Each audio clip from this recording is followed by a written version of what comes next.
Good morning, everybody. Welcome to another edition of the Weekend Wrap Up. It is March 28th, the year 2026, Josh. It is. 1 week away from Easter. It is a week away from weekend. Easter. If you want to collect Easter eggs, man, there's like 85 events Yes. going on this weekend and next weekend. So Let me ask you, we were talking before we came on. Is a plastic Easter egg a real Easter egg, or does it need to be a real egg?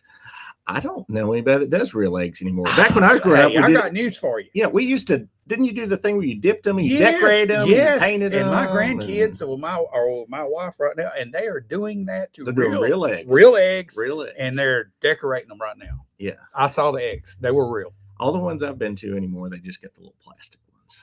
So. But that seems so watered down. Yeah. I've never seen an Easter bunny that actually popped out a plastic egg. So they don't lay plastic eggs. So I've never seen an Easter bunny pop out of any egg. Well, that's Josh, true. Have you got anything before we get going? I know there's some events taking place today. There's some. Yeah, I guess we can talk about the events going on today. As we speak, they're actually starting to collect plastic eggs over at the Egg Center right now. All 10 right. o'clock.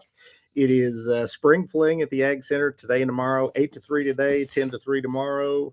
Vendors, food trucks, and plastic Easter eggs. So, all right, go on there out we go. Have a good time. And this afternoon, I believe it's 2 to 7 in the space next to Pope's. They're having an art an art event. I don't know the official name of the event. I should have looked that up. But it's basically a outdoor art event. That's a really nice space that they fixed up there with the money they got from T-Mobile back in the day, a few years ago. And that should be a good event. I think there's another Easter egg thing happening on the square maybe today as well. There's like Easter eggs everywhere. I think there's stuff going on at the park. Yeah, definitely this weekend and next weekend. So search on Facebook. You can get all the plastic eggs. There was a nice article on the little park there on the square by Bridge Bedford. I don't know if you saw that. I did. They were talking about how the improvement took place. And but let's branch off and thank our sponsors for a minute here. We want to say a special thanks to Dennis Young Insurance, to Cutting Edge, and to the Dream Team, Diane and Madison Arnold from Coldwell Banker. Baker. Let's take a break, hear from them. We're going to come back, and I'm going to let you dive into what happened this week. All right, sounds good. For clear vision and trusted care, choose Cutting Edge Optical. We offer comprehensive eye exams powered by 20/20 exams, expert contact lens fittings, and a wide selection of quality frames to match your style and budget. Need glasses fast? We even offer same-day eyeglasses to keep you seeing clearly without the wait. Our experienced team is committed to personalized service and helping you see your best every day. Visit Cutting Edge Optical at 1114 North Main Street in Shelbyville, or call 931-488-5778 to schedule your appointment today. Get the results you want with the personalized service you deserve at Dennis Young Insurance Agency. As a local independent agency, we offer coverage from several different companies, including Erie. So whether it's auto, home, life, personal, or business, we can find the right coverage to meet your unique insurance needs. And with a rate lock advantage, your rates won't go up as long as you do not change drivers, autos, or addresses. Contact us at Dennis Young Insurance Agency, insuring Shelbyville and surrounding areas since 1988.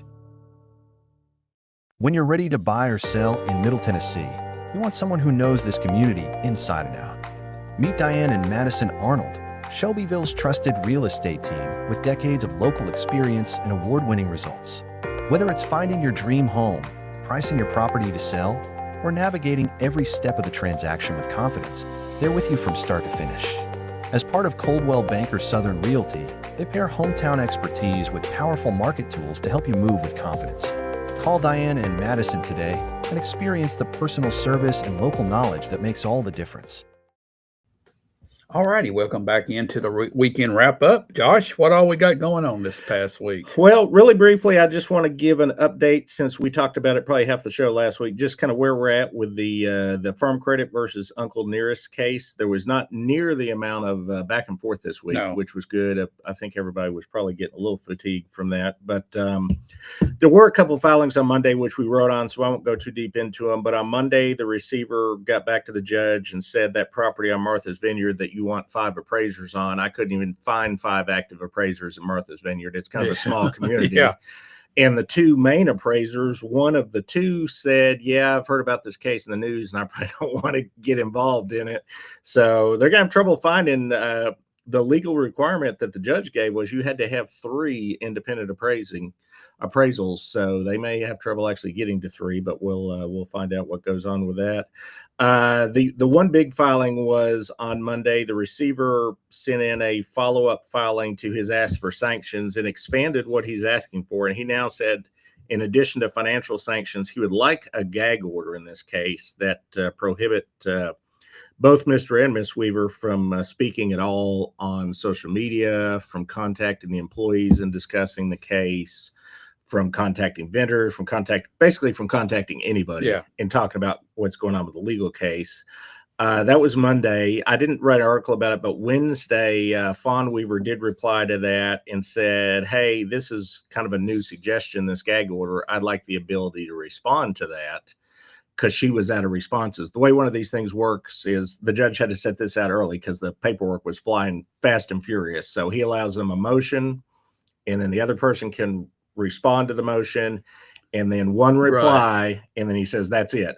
So she sent in one outside of that and just said, hey, this is something new. Can we start over with this? Wasn't there a gag order on the very front end of this? Very brief gag order. I know it was mentioned a lot. It only lasted a couple weeks, and that one actually was not just requested by the receiver. Wasn't even in at that point. That wasn't the judge did it. Well, the judge put it in, but it was actually requested by both parties. The attorney that was representing the Weavers and Uncle Nearest at the time actually asked for that gag order along with the bank at that point. And it was very brief. The judge, I was at that hearing. That was the hearing in Chattanooga. The judge said, I'm very loath to issue any kind of gag order just due to free speech rights, that type of thing. But he did just for a couple weeks. There was one in place. It went away really quickly. So this would be more serious if he does it. So the judge responded to her request on Thursday, and he said, hey, if we're going to go down this route, he said, first, he asked the receiver by April 9th, you need to give me any evidence you have that what she said in social media and the public, however, has violated some kind of court order that I've put out in this case so far. So by April 9th, the receiver has to provide that.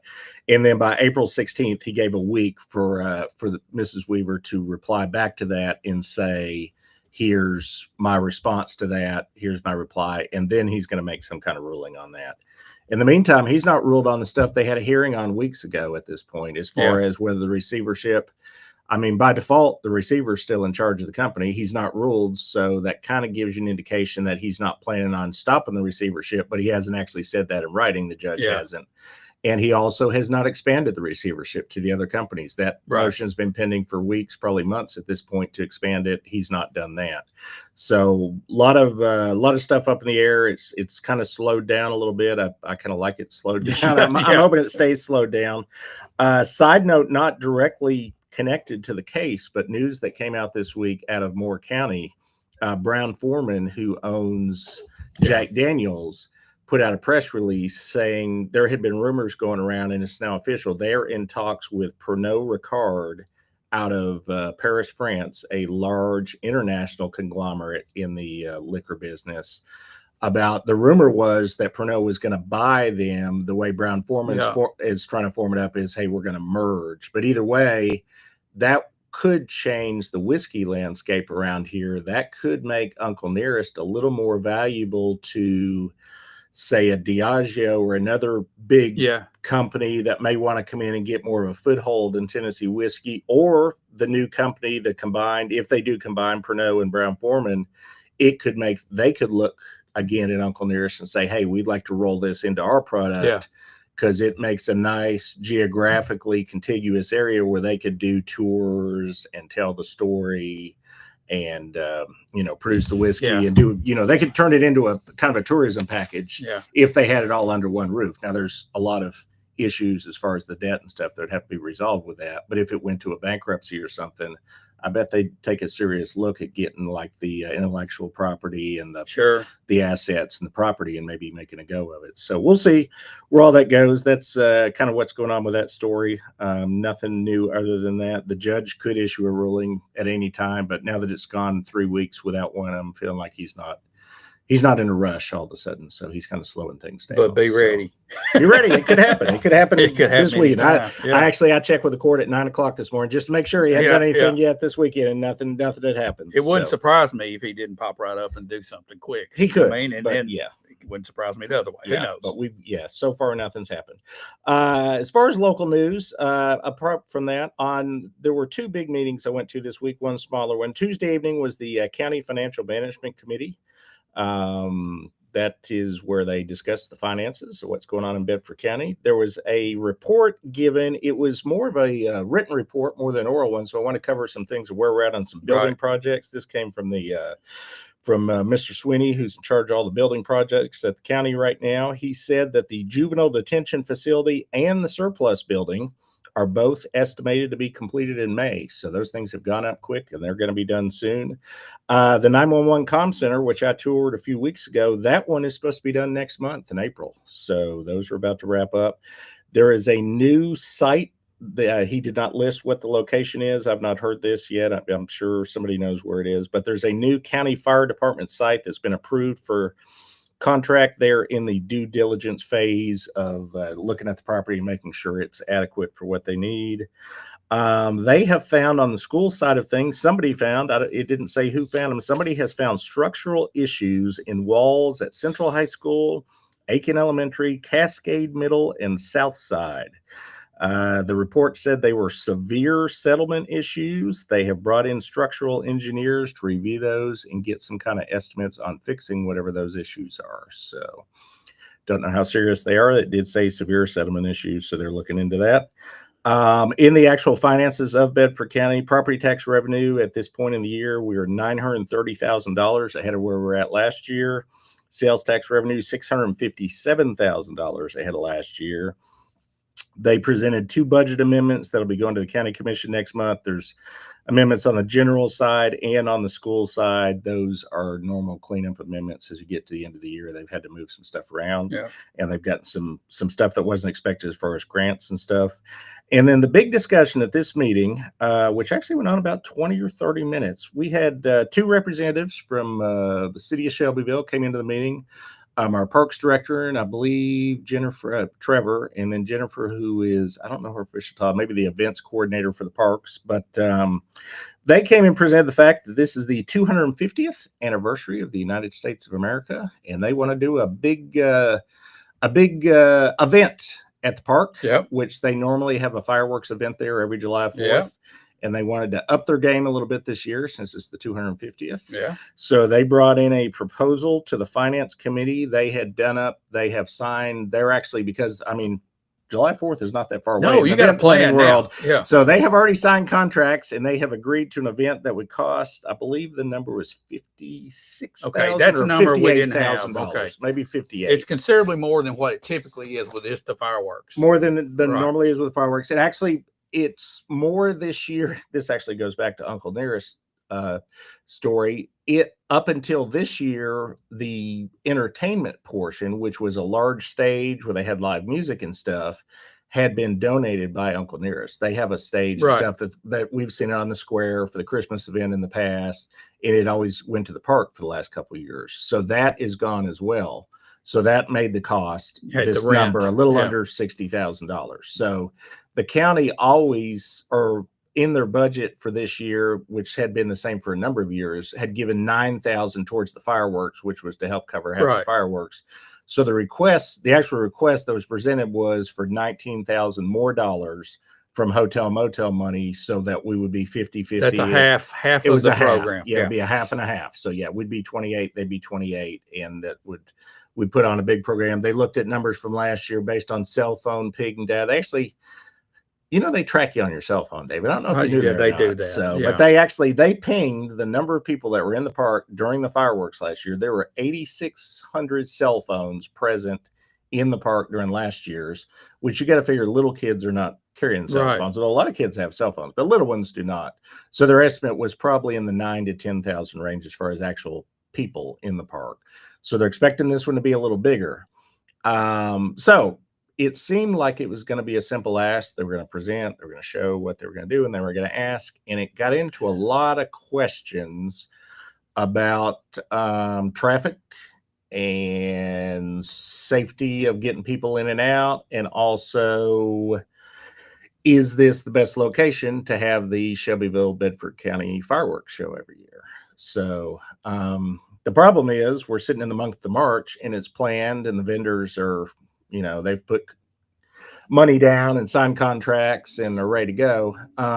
The answer to all those questions is yes. That's the best place to have it after the circle conversation there, because you know, Celebration Grounds was pointed out. Well, they got a bunch of barns over there, and then you got the Ag Center. The Ag Center, that was the first one that was mentioned. The Ag Center, they actually looked at the acreage as half the acreage of the park, so it's not bigger. They thought it might be bigger, but it's not. No, it's not. And then the Celebration was mentioned. I mean, first, neither the city or the county control the Celebration. They run their own events.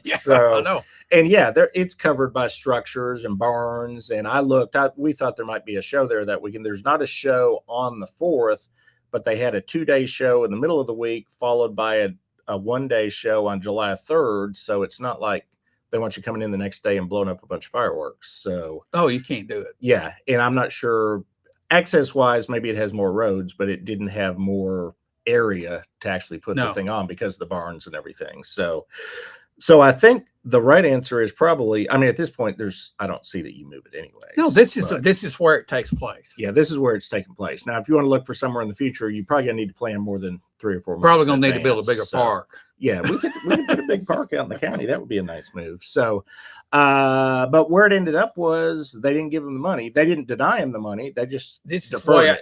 Just looking at that, I see like, okay, we're going to split it. So we want to have some control over it too. This is a city event, but it's in Bedford County. So we want to split it. The county and the city split it. But I hear the county wanted to like make decisions in it, and it's already planned. They had to because the way it got here. Honestly, this was at finance. This is now the second deferral. This was at finance last month without anybody from the city being there to present, and the finance committee pushed back and said we don't want to give them the money without somebody presenting it. So now it's now been deferred twice. Well, at some point, I think the city probably is going to. Bo and I talked about this. There's probably some business that would sponsor and help pay for some of this down the road, maybe years down the road. If you planned it far enough. And honestly, if the county keeps going around in a circle on this, I could see that some businesses could probably, come in and do it. I'm just throwing the idea out there, but I mean, this is not a great big deal as far as budget goes. It sounds like to me it's more about controlling what's going on with traffic and so forth. Yeah, the bigger concern seems to be they're worried about the traffic, but they've done a great job. They mentioned that they've got a traffic plan in place. It took them 30 minutes to clear out 10,000 people last year. They turned the outgoing roads like Tulip Tree, which is normally 2-way traffic. They turn into 1-way traffic, 2 lanes headed out. I would like to, the people that are arguing about this, about the traffic, I would like to remind everybody that the last night of the celebration for so many years had 30,000 people, and the traffic was not a big issue at that point. Okay. We're talking about that was for 10 nights. I mean, on an average, we would have 15,000 a night, and then the 2 Saturday nights would have 30,000 in there. And I didn't hear anybody fussing about traffic, okay? And I think we're quite capable of handling a few more cars for an hour. If we can clear it out in 35 minutes, if we add 2 more thousand cars, we might take an extra 10 or 15. Now, that might make it slow for a few people. Yeah. I think it's going to happen. So I think it's I would be shocked if it gets deferred. I would think so. I think we've been working together really well. The city and the county has the last few months. So I feel like it's going to be a 50-50 and we're going to move ahead. Is America 250? It seems like something we could celebrate together. So I hope so. I left that meeting. Actually, I had to leave early. I had to watch that last part about the America 250 thing later on the video because I had to get over to the Shelbyville Power meeting, which was the shortest one I'd ever attended. I think it went 35 minutes. And they have 3 different boards that is the same board, but they cover 3 different things, and they flew right through it. The one item of note I want to bring out of that meeting, though, was they unanimously agreed to send a letter to the city requesting the permanent closure of South Main Street in front of their building there. So that has not arrived from my side in my my council packet yet. We've talked about it. So we did talk about that. They'd mentioned a month or 2 ago that they were going to do it, and they did say they officially voted and they are going to request that.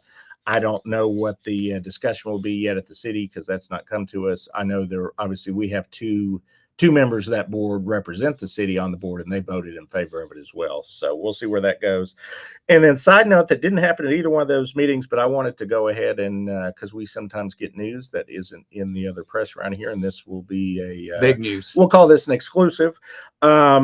The town of Wartrace, within the last few weeks, I caught from got some reliable information. They have headed down the path of they are doing some serious due diligence on putting in their own water treatment plants to treat the water coming from Cascade Spring to supply the residents of Wartrace and possibly also Bell Buckle. They actually have nothing in signing, but they actually already have a handshake agreement with Bell Buckle as well. So That's great. They're headed down the road of looking at possible financing and engineering feasibility of actually putting in their own water source rather than buying from, I believe they're buying from Tullahoma right now. Yeah. So yeah, they're also looking at adding some interconnectivity with some of the other surrounding utilities, including BCUT and Chevrolet Power, just as kind of backup systems and stuff like that. So they're headed down a number of different roads there, but I just thought that was interesting when I heard that. Yeah, that's some big news for the people that live in that area and have been struggling for years. Yeah, and they previously got their water from Cascade Spring, right, and then they had to stop that because they did not have water treatment and it no longer met. There's a lot more stringent. It's a good now, source so. there, Josh. It is. Yeah. Everybody knows that area. That is a great source. Yeah. So I don't know. Obviously, there's going to be a financial cost to that and a fairly high one. So whether they'll be able to pull it off, we don't know yet. But they're definitely headed. But you got to think that it might take a few years to recoup that. But just having their own source, not having to buy it, it's long term. Big. It could be big for them. So yeah. Now last meeting I went to this week, Thursday evening, City Planning Commission. We had 2 items on the agenda that could have been that you could call semi-controversial, I guess, or ones that might be of public interest. The first one is the storage expansion at Duxom. This one was deferred again. They were given up to 60 days. They have done their civil engineering part of it, which is, basically how to move the dirt around and the concrete and whatnot. Okay. But we're still waiting on the safety engineering aspect of that. And we don't want to put the cart before the horse. So we want all the engineering done before we actually vote on it. So they've been given another 60 days. Now, this is a pretty sizable expansion for storage. This was 11 acres of tanks, of outside storage, of ISO tanks, of material ready to roll down the road. So okay, so yeah, the reason for this, hopefully, it's a storage area for excess inventory. Hopefully they'll start selling this stuff and it will be a place to stage it to be leaving. It's supposed to be a very short-term staging area. Yeah, it's not for long-term storage. Their material does not store long-term, right. We were told. So it has to be fresh is the way that it works. So it's cooled. It's got to be fresh. So it would sit out there for a brief amount of time and then get hooked up to a truck and then pulled out of the road. So yeah, that's the idea. But we want to make sure the safety engineering is done as well as the civil engineering. So we're waiting on that. The other item, this one, I'm just going to say as someone who's now been on the planning commission for a little over a year and the council about the same amount of time. This is one of those things where I don't even know how to put it correctly, but there's some decisions that are easier than others, I guess is one way to say it. And this is one where it's hard to separate sometimes the project that you're looking at from the people involved. So this is one that has, a great local family connected to it.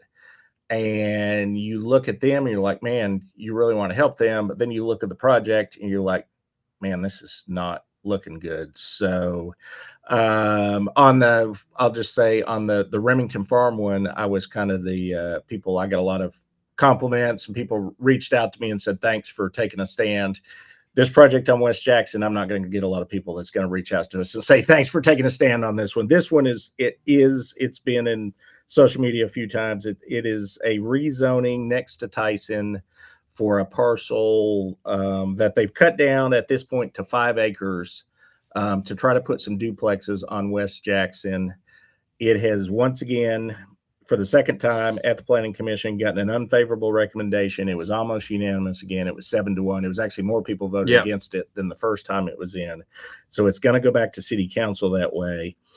What happened in the interim from the first time they brought it to us to the second time they brought it to us was the conversation shifted a lot. The first time, I'd say it was a little bit of a toss up the first time. I mean, it was bad, but it wasn't like super bad. The second time it came in, it was presented, there was a lot more safety concerns and public safety and risk involved. So it got even worse than it Yep. was the first time, which is reflected in that vote. So it's going to go back to City Council here in a couple weeks. I don't know where the conversation will go there. They didn't vote on it the first time. They sent it back to planning. So we'll see what the discussion is. I don't want to get too deep into Yeah. the specifics because I've got to review it and vote on Yeah. it, but that's kind of where it sits. I'll right say now. this, Josh. So, What you said to begin with is the reality of things.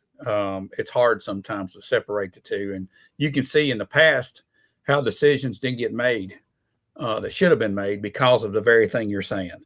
And now we're paying repercussions from it, Coney Island Road. I didn't say Yeah. that, but Yeah. but Yeah. I get what you're saying. It's Yeah. tough. yeah, it's tough. I mean, they're great people. I sat down and had a coffee. I don't remember if we may have had a meal together even. Yeah. Back when this first started, and when they came into the Planning Commission, I shook their hands and talked to them for a few minutes on the way in. But that didn't make the project itself Yeah. any better. So it made it that much harder to vote, but Right. it didn't improve the project. And that's kind of we got into that discussion I think last week, the week before on Remington. You're not. There's so many people get tied up in voting on the developer. You're not voting on the developer. You're voting on the development. You're voting Yeah. on the document, the property, what's going to happen there. And sometimes it is really hard to separate those. So other than that, the only other things that were on that agenda, this was a really short, generally Planning Commission. It only went an hour. We've been going 2 hours at most of them. There were a couple very small rezonings on South Cannon. They actually cleaned up past zoning problems. You had some split zone parcels Right. that face South Cannon where somebody thought eventually it would turn commercial. It never has. It's the very edge of the city. There's no likelihood that anybody Yeah. would ever build commercial down there. So it's going back to residential. So you could add a couple houses. So y'all basically are cleaning So- the zoning map up there. It was cleaning the zoning Yeah. map up and given the opportunity if somebody later wanted to build a house or Yeah. two there. It only allowed space for 2 additional single family homes if this gets approved. So with that, I'm looking down my list. I think that's all. It actually honestly was All a right. light week. You Yeah, got it was. anything you wanted to read from your the comments? comments. Steve Jordan, good morning. John Hart, Bo Gill can go and appraise the property, and he's talking about the property at Mother's Vineyard. Oh, the one up Martha's Vineyard? He Yeah. wants to send Bo on a He field wants to trip. send him on a That's- vacation. now that He wants to idea send is him on from a John vacation. Hart. John, Okay. why don't you file the papers for that and see if we can get that going? And then Uh-huh. Brian Cruz talking about the city-county relations. It doesn't need to be a Hatfield-McCoy situation. He was talking about the celebration, the 250-year celebration. And Diane Clanton says, we deal with the traffic at the park just by staying in place. And then Yeah, till it that's what I clears would out. do. Yeah, if I was watching the fireworks, I would just hang out at my car for about 30 Yeah. minutes and then leave. So And then that's- Steve yeah. Jordan comes back to, let's give them more land to share flammable waste materials that are a hazard to people. Steve, they're not asking for land, they're asking to build on they the have- land they have. They All have right. land already. And so it's not waste materials, it's actually finished product. it's product that's it's not gonna go waste, down the so, road to a facility to be used. So that's a finished product, and we're not giving them any more land. They've already got the land. So Right, that clears yeah. that up. Yeah. But Josh, we're going to take a look ahead for next week. But before we do, let's hear from our sponsors once again. Yeah. Dennis Young Insurance, Cutting Edge, and the Dream Team, the Yes. Arnolds. Yes, from Coldwell Banker Realty. Coldwell Banker Realty. We'll be right back after Yeah. we hear from them, and we'll give you a look ahead into the week upcoming. Clear vision and trusted care. Choose Cutting Edge Optical. We offer comprehensive eye exams powered by 2020 exams, expert contact lens fittings, and a wide selection of quality frames to match your style and budget. Need glasses fast?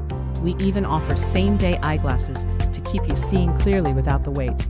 Our experienced team is committed to personalized service and helping you see your best every day. Visit Cutting Edge Optical at 1114 North Main Street in Shelbyville or call 931-488-5778 to schedule your appointment today. Get the results you want with the personalized service you deserve at Dennis Young Insurance Agency. As a local independent agency, we offer coverage from several different companies, including Erie. So whether it's auto, home, life, personal, or business, we can find the right coverage to meet your unique insurance needs. And with a rate lock advantage, your rates won't go up as long as you do not change drivers, autos, or addresses. Contact us at Dennis Young Insurance Agency, insuring Shelbyville and surrounding areas since 1988. When you're ready to buy or sell in Middle Tennessee, you want someone who knows this community inside and out. Meet Diane and Madison Arnold, Shelbyville's trusted real estate team with decades of local experience and award-winning results. Whether it's finding your dream home, pricing your property to sell, or navigating every step of the transaction with confidence, they're with you from start to finish. As part of Coldwell Banker Southern Realty, they pair hometown expertise with powerful market tools to help you move with confidence. Call Diane and Madison today and experience the personal service and local knowledge that makes all the difference. All righty, welcome back into the weekend wrap up, and we're about to wrap up. We're about to wrap up. What's going on? Let's go back to circle back around what we talked about at the beginning. There is the spring fling going on at the Ag Center right now as we speak. 8 to 3 today, 10 to 3 tomorrow. They got vendors, they got food trucks. If you get there soon enough, they got plastic eggs. Plastic the kids eggs. can collect at the Easter egg collecting deal. Art event next to Pope's on the Square today, Yeah. 2 to 7. Get out and support the local arts community there. Only one meeting I've got this week. This is one of those weeks that's kind of weird. It's the end of March, beginning of April. We have squeezed in a city council study session on that agenda because I got all that information. We have received approval from TDOT for the final, what they're calling the final funding. We actually don't have bids yet, but we're thinking this is going to be the final funding needed to complete the River Walk and River Overlook. There are some property transfers still in the works that have to be completed on those. County Commission will be voting on one of those a couple weeks from now. But either way, TDOT is going to give the city of Shelbyville an additional $1.395 million. We'll call that $1.4 million. In order to get that money, we are going to have to come up with $349,000. That between that and the previous monies, that puts us in, I should have gotten that number. It's in the $3 to $4 million range for that project, and it will be able to go out to bid as soon as the property deals are done, and maybe construction will actually start happening. How far out is this? 3 years? It's supposed to be sooner. I mean, if it goes out to bid this summer, I don't think it takes 2 or 3 years to build. But It's not like you're building a building. No, you're basically building a walkway along the river, a structure that juts out over the Right. river, and then some decorative elements, a few other things, and signage So and whatnot. We'll So, have our overlook like the Grand Canyon has. It's over Duck River. over Duck River. And I'd say, I mean, I hate to throw an estimate out there, but I mean, if it went out for bid this summer, I mean, surely by The next next summer, summer? you Okay. think you'd be All right. walking on it. So I don't, unless they run into something. So I don't know. This one has drug on for a number of years. So Yeah, I it wouldn't has. guarantee anything at this point, this early. So other two big events that'll be on the city council study session. This could be the final month on the Remington Farmers PUD, which we've talked about extensively. I would expect there'll be some people from the community there to speak on that. Oh, I'm sure. And then the rezoning we just talked about from Planning Commission, that will be there. The West Jackson Street rezoning next to Tyson. I would expect there will be a decent amount of discussion of that as well this Sure month. there will be. So yeah. Yeah. And with that, go out and do some kind of Easter event. They're all over the city, everywhere. Yes. So And plastic we've got, eggs for everyone. plus, we've got the trainer show in town, the Tennessee Trainer Walmart show is National in Trainer town, Show. yes. It winds down tonight. Yes. It's been going on since Thursday. So Yep. if you want to go see a horse show, we got that going on. We got at that as Cooper well. Steel Arena. Absolutely. All right. So, Well, thanks everybody for watching. Thanks for your comments and always your participation. And we do thank our sponsors once again, Cutting Edge Optical, Dennis Young Insurance, and the Dream Team, Diane and Madison Arnold yes. with Coldwell Banker. Thank you again for watching. We'll see you next week. Yep. So long.